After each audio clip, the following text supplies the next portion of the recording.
Hello job seekers, welcome to our channel Job Hi Telugu. This video is for educational and informational purposes only. Please do your own research before applying. Hello friends, మీరు కూడా PPT design చేసి ఇంటి నుంచే money earn చేయాలి అనుకుంటే opportunity మీకోసమే. So మనకి Canva తెలిసిన వెబ్సైటే కదా. సో క్యాన్వాలో మీరైతే డిజైనింగ్ అయితే చేయాల్సి ఉంటుందన్నమాట పీపీటీస్కి. ఎవరైతే పిల్లలు చదువుకుంటున్నారో వాళ్ళ సిలబస్ కానీ మెటీరియల్స్ కానీ మీరైతే పీపీటీస్ ద్వారా వాళ్ళకి డిజైన్ చేసి అందించాల్సి ఉంటుంది. ఇదే జాబ్ రోల్. సో ఇది వర్క్ ఫ్రమ్ హోమ్ జాబ్ అనమాట. సో నేను కంప్లీట్గా రోల్ ఓవర్వ్యూ, మీ రెస్పాన్సిబిలిటీస్ ఏంటి, అలాగే స్కిల్స్ ఏమేమి కావాలి, అలాగే మీకు వర్క్ స్టైల్ అండ్ క్వాలిఫికేషన్ ఏమేమి ఉండాలి అనేది ఎక్స్ప్లెయిన్ చేస్తాను. సో వీడియోని ఎవరు స్కిప్ చేయకుండా ఎండ్ వరకు చూడండి. అలాగే న్యూ ఇయర్స్ ఎవరైతే ఫస్ట్ టైం మన వీడియోని చూస్తున్నారో ఛానల్ సబ్స్క్రైబ్ చేసుకుని బెల్ ఐకాన్ కూడా యాక్టివేట్ చేసి పెట్టుకోండి. సో దట్ నా నోటిఫికేషన్స్ మీకు వస్తే. వీడియోలోకి వెళ్ళే ముందు లైక్ చేయడం మర్చిపోకండి. సో లేట్ చేయకుండా let's start our video. Friends, ఈ జాబ్ ఆపర్చునిటీ మనకి ఫిజిక్స్ వాళ్ళ నుంచి అయితే రిలీజ్ అయిందనమాట. సో ఇది వచ్చేసి మనకి PPT designer SME curious junior role అనమాట. సో ఇది లొకేషన్ మనకి నోయిడా ఉత్తరప్రదేశ్లో ఉంది. మీకు ఇది remote opportunity, work from home job. So మనకి డైరెక్ట్ రిక్రూటర్ నుంచి మెసేజ్ అయితే పోస్ట్ అయితే మనకి కనిపిస్తుంది చూడండి స్క్రీన్ మీద. సో జాబ్ టైటిల్ వచ్చేసి SME ఆర్ పీపీటీ డిజైనర్ అని మనకి మెన్షన్ చేశారు. అలాగే డిపార్ట్మెంట్ వచ్చేసి క్యూరియస్ జూనియర్ ఫిజిక్స్ వాళ్ళ. సో మనకి గ్రేడ్ 1 to 10 ఆల్ సబ్జెక్ట్స్ మనకి వచ్చి ఉండాలన్నమాట. కవర్ అయ్యేలాగా సిలబస్ మీరు డిజైన్ చేయాల్సి ఉంటుంది కాబట్టి. సో దాని మీద మీకు వర్క్ అయితే ఉంటుంది. అలాగే లొకేషన్ కూడా వర్క్ ఫ్రమ్ హోమ్ అయితే మెన్షన్ చేశారు. సో రోల్ ఓవర్వ్యూ చూసుకున్నట్టయితే వాళ్ళకి SME కానీ పీపీటీ డిజైనర్ కానీ కావాలని చెప్తున్నారు. So high quality student centric academic content అనేది క్రియేట్ చేయాలన్నమాట. 1 to 10th క్లాస్ వరకు వాళ్ళకి ఏదైతే సిలబస్ అకాడమిక్గా ఉంటుందో సో అదైతే మీరు పీపీటీ రూపంలో కొంచెం యానిమేషన్స్లా పెట్టి మీరైతే వాళ్ళకి అర్థమయ్యేలాగా డిజైన్ చేయాల్సి ఉంటుందన్నమాట. సో దీనికి వచ్చేసి మీకు subject understanding, visual designing skills, ownership mind set అయితే ఉండాలని చెప్తున్నారు. సో నేను ఇది మీకు కంప్లీట్గా ఏఐలో అయితే ఎక్స్ప్లెయిన్ చేస్తాను జెమినీలో. సో మీకు ఈజీగా అర్థం అవ్వడం కోసం ఇంగ్లీష్ అండ్ తెలుగులో అయితే మీకు ఇక్కడ కనిపిస్తుంది అందుకని.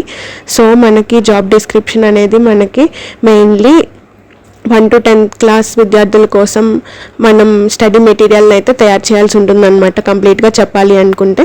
సో దీనికి సంబంధించి మనకి రెస్పాన్సిబిలిటీస్ చూసుకునేటప్పటికి PPT and study material development అని చెప్తున్నారు. సో క్యాన్వా ఉపయోగించి మనం వాళ్ళ లెసన్స్ ఏవైతే ఉన్నాయో సో వాటిని అయితే అట్రాక్టివ్గా డిజైన్ చేయాలని చెప్తున్నారు. అలాగే కొన్ని పిక్చర్స్ యూస్ చేసి సబ్జెక్ట్ నాలెడ్జ్తో, చాప్టర్ ప్యాక్స్తో, హోంవర్క్ షీట్స్ ఇవన్నీ మనమైతే క్రియేట్ చేయాల్సి ఉంటుంది అనమాట. నోట్స్ కూడా తయారు చేయాల్సి ఉంటుంది. అలాగే క్రియేటివ్ అసెట్ క్రియేషన్ అంటే మనకి కేవలం చదువే కాకుండా కంపెనీలకు అవసరమైన పోస్టర్లు, బ్యానర్స్ ఇలాంటివి ఉంటాయి కదా, బ్రోచర్స్, ఇవైతే డిజైన్ చేయాలని చెప్తున్నారు. అలాగే కొలాబరేషన్ కూడా ఉంటుందని చెప్తున్నారు.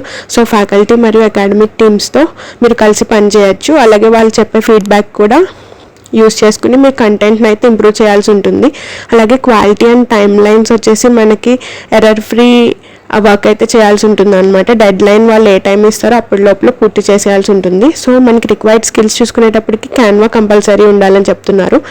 So MS office, Google work space కూడా తెలిసి ఉంటే మంచిదన్నమాట. క్యాన్వా మనం డిజైన్ చేసుకుంటాం కదా జనరల్ యూట్యూబ్కి సంబంధించిన లేకపోతే టెంప్లెట్స్ కానీ ఏదైనా. సో దీని మీద మనం వర్క్ అయితే చేయాల్సి ఉంటుంది ఇప్పుడు. అలాగే అకాడమిక్ నాలెడ్జ్ వచ్చేసి మనకి 1st క్లాస్ నుంచి 10th క్లాస్ వరకు అన్ని సబ్జెక్టుల పైన బేసిక్ నాలెడ్జ్ ఉంటే సరిపోతుంది. అండ్ మనకి కష్టమైన విషయాలను కూడా మనకి ఈజీగా పిక్చర్స్ ద్వారా వాళ్ళకి ఎక్స్ప్లెయిన్ చేయగలగాలన్నమాట. సో కమ్యూనికేషన్ వచ్చేసి మనకి ఇంగ్లీష్ మాట్లాడడం మరియు రాయడం అయితే రావాలని చెప్తున్నారు. అలాగే అడిషనల్ స్కిల్స్ వచ్చేసి AI టూల్స్ యూస్ చేయడము, అలాగే వీడియో ఎడిటింగ్, ఫోటోషాప్స్ ఇలాంటివి ఏమైనా తెలిస్తే అడిషనల్ బెనిఫిట్ అయితే ఉంటుందన్నమాట.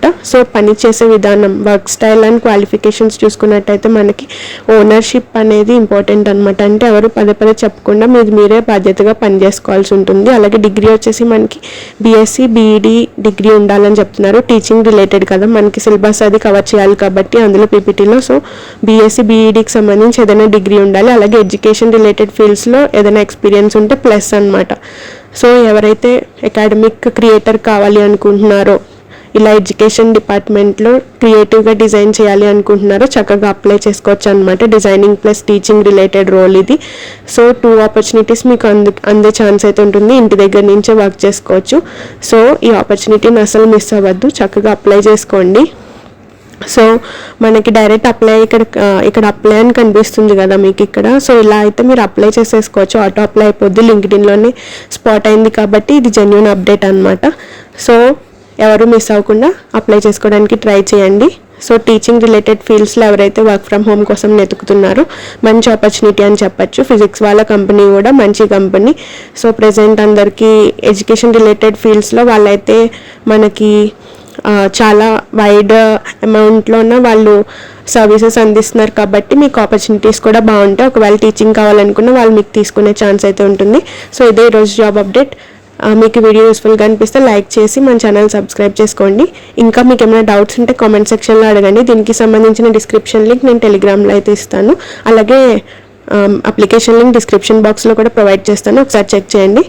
సో రేపు ఇంకొక జాబ్ అప్డేట్తో మళ్ళీ కలుద్దాం. Until then stay tune to job హై Telugu channel. Thanks for watching. Bye bye.